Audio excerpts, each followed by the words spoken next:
Аах ингээд мүлхдэг байсан аахгүй юу.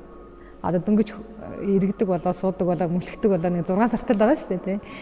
Тэгээд би нөгөө охиноосоо нуугдаад манай өөрөө чи ингээд нэг том шкаф маань юм том хаалгатай ханы шкафтай тэгээд хаалгандаа ороод нөгөө гэрлээ асууж байгаа шкафын дотор асууж байгаа зурдаг охин маань намайг олдгоо. Тэгээд нэг удаа намайг хаалга нээж байгаа олчихгүй юу. Тэгээд бөөн баяр болоод нэгсэн ээж нь энэ зургнууд зураа сууж ирсэн. Тэгээд одоо надад энэ эдрийг харахаар яг тэр агшин санаанд ороод ирдэг. График зураач болон би даасан 15 дахь үзэсгэлэнгээ Зан Одрын нэрмжит Дүрслэх урлагийн музейд энэ сарын 1-ээс 7-ны хооронд дэлгэжээ.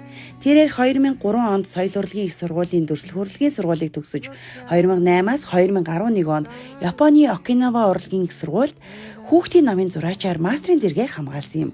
Одоо Оросын холбооны улсад ажиллаж амьдардаг тэрээр хүүхдийн номын зураач болон компьютер график зураасан зургаар уран бүтээлээ туурагдаг билээ. Миний оюутан насны бүтээл. Тэгээд 2002 онд зурагдчихсан бүтээл байгаа. Тэгээд тухайн үедээ би нэг 8-9 бүтээлийг Skyline картн дээр одоо үзэсгэлэн маркаар оруулж худалдаалж ирсэн гэх юм да тий. Тэгж оруулж ирсэн. Тэгээд төөрөг гэдэг нэртэй бүтээл. Энэ нь болохоор Ковизимото гэдэг. Тэр үед зурж ирсэн хулан, одоо зурж байгаа хулан хоёрыг энэ 20 жилийн хугацаанд яаж өөрчлөгдөж байгааг энэ нөгөө үе онны бүтээлүүд байгаа болохоор үзэсгэлэн гаргаж оруулж амжаагүй бүтээлүүд байгаа учраас тэгээ бүгднгийн нэг дор ингээд гоё имхтгэхэд хорон мөч болгоны тэмдэглэл шүү гэж харуулж байгаа. Ингээ харахаар нөгөө гүнгэрван дотор байгаа ч юм шиг тий. Ингээ нөгөө тухайн үеийнх нь яриа хэллэг нь ингээл ороод яваалаа. Тэгээд төвлөрлийн тухай хамт бяцлахын хүч мөч гэдгийг л ингээл энэ зургуудаа оруулсан.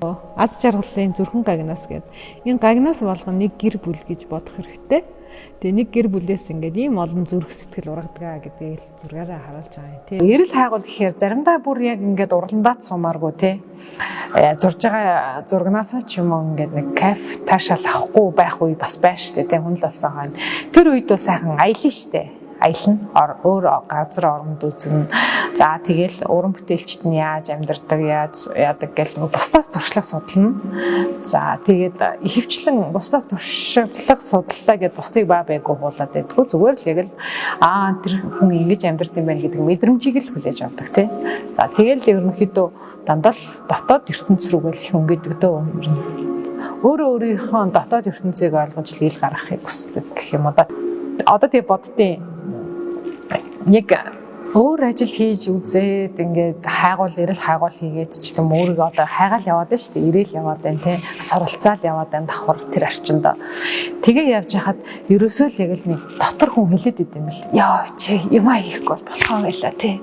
Чи хаана явж байна хөөе гэл өөрөөтөө яриад тий. Хүү хамаг залуу нас чинь дууслаа энэ дөрвөн хайрцагт дунд соосоор байтал гэл.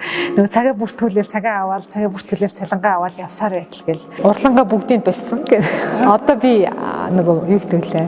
Аяллаа шинж чанартай болсон. Аялах дуртай болсон тийм.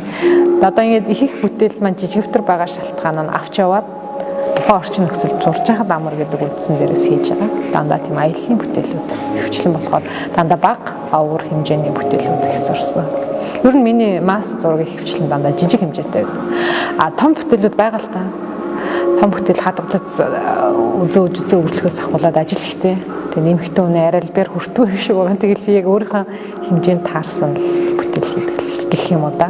Гэхдээ жижиг голж болохгүй. Яагаад гэвэл тэр болгонд би ингээд хамаг сэтгэлээ уур ухаанаа шингээж хийсэн байдаг. Нэг зургаач гэсэн хайрлаагүй, сэтгэлээ зориулаагүй хорон мөч гэж байхгүй. Тийм болохоор миний бүх бүтээл миний сэтгэл шингэсэн хорон мөчийн тэмдэглэл байгаа л гэж ойлгож байгаа.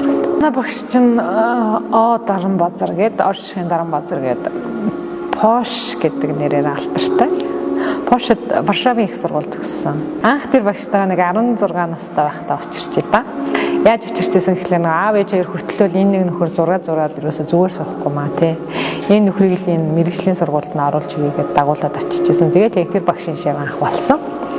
За тий багшийн шав болох амаргүй байсан. Багш бол үнэхээр чангалж ирсэн. Том ингээл нөлмөс гойжуулаад хичээлээсээ хөөгдөж үзчихлээ. Аваад гар наадхаа гэж нөгөө хідэн цаасаа шийдүүлээл манай ангийнхан ч бүгд ингээд хаалганы өмнө хэрэг хэцүү хөлтөч зогсдог байлаа нөгөө санаанд нийцэл юм их болгоод багш их хатуу байсан л да бид нарт ер нь хатуу байсан. их зарчимч тэгээд нөгөө яг тулгадаг байсан те өөрийнхөө бодлыг тултал нь хийх гэж шаарддаг байсан. За тэгэд яг тэр хүний буйнаар бол би ер нь өдий хүртэл зүгээр суудахгүй амьдралын хэв маягийг сурсан гэх юм уу да тий. За тэгээд дахиад нэг багштай болсон. Тэр нь их гоё багш. Бомон дөрж гэдэг. Бидрийг төгсгсөн жилээ манай дүрслэх урлагийн дээд сургуулийн захирал болж исэн. Хичээлөө өгдөг байсан. Та нар дуртай юм хий тий.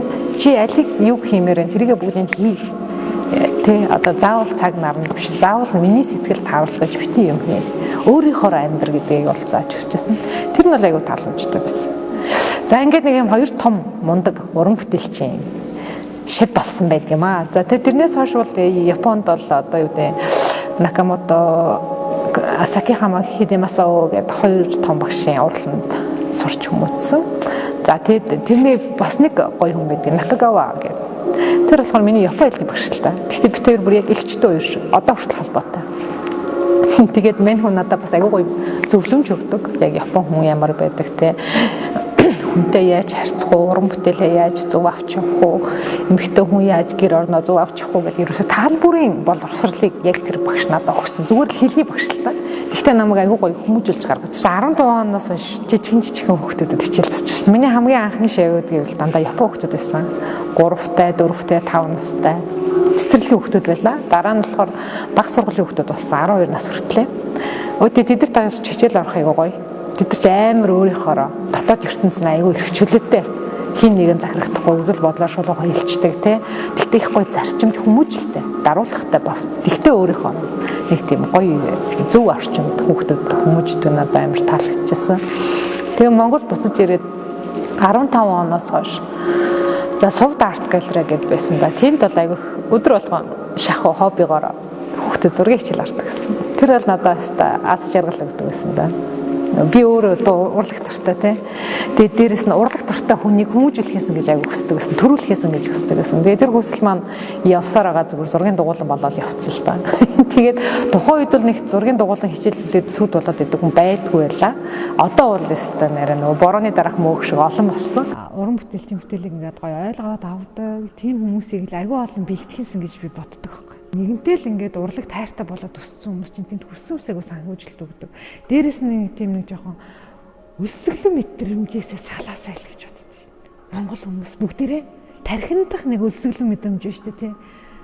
Тэрнээсээ л салаасаа гэж аягүй боддог. Хүн болгоны тийм өсөглөн мэдрэмжтэй тий. Цаддаггүй тий. Тийм нэг хоосон чанараасаа салаасаа. Ингээл байнга л идэе ууй гэж ядаг тэр зангаасаа салаасаа л гэж боддог. Тэгэхээр тэр юу нөхөдөг вэ гэхээр хүн чинь өөр айгуу гоё нөгөө байгалийн ч тийм үү нэг энергийн сэтгэлийн амт юм шиг байна. Нөгөө хангалуун жаргалтай юм чинь заавал мөнгөөр хэмжигддэг байхгүй юу? Сэтгэлээр бас одоо үзэж харж байгаа зүйлээс тэ амьдарч байгаа орчноос найз нөхдөс тэр аз жаргалтай зүйлүүд чинь нөхөгдөж идэг мөнгөнд нөхөгддөг байхгүй.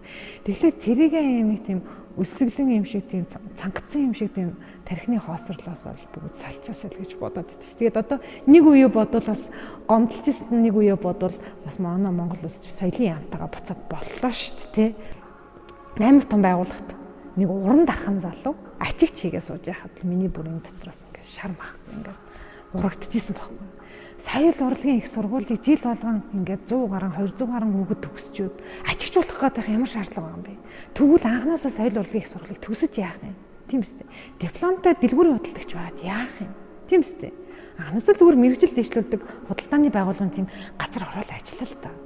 Тэгэхгүй тэгэл баахан болсон болоогүй их сургууль төгсөөл эцгийнхаа мөнгийг хүрээлэх ямар шаардлага байна? Тэрний оронд яг хэрэгтэй зүйлдээ зарцуулаад хэрэгтэй зүйлдээ хөрөнгө оруулалт хийгээ те. Заавал одоо энэ мундаг байна, энэ шиг ийм сургууль төгсвөл би ийм болох юм байна гэдэг тийм хоосон тархины ядуурлаасаа салаасаа гэж боддог байхгүй. Дээрээч тэр, доорооч тэр, дундаач тэр те бүх завсартаа.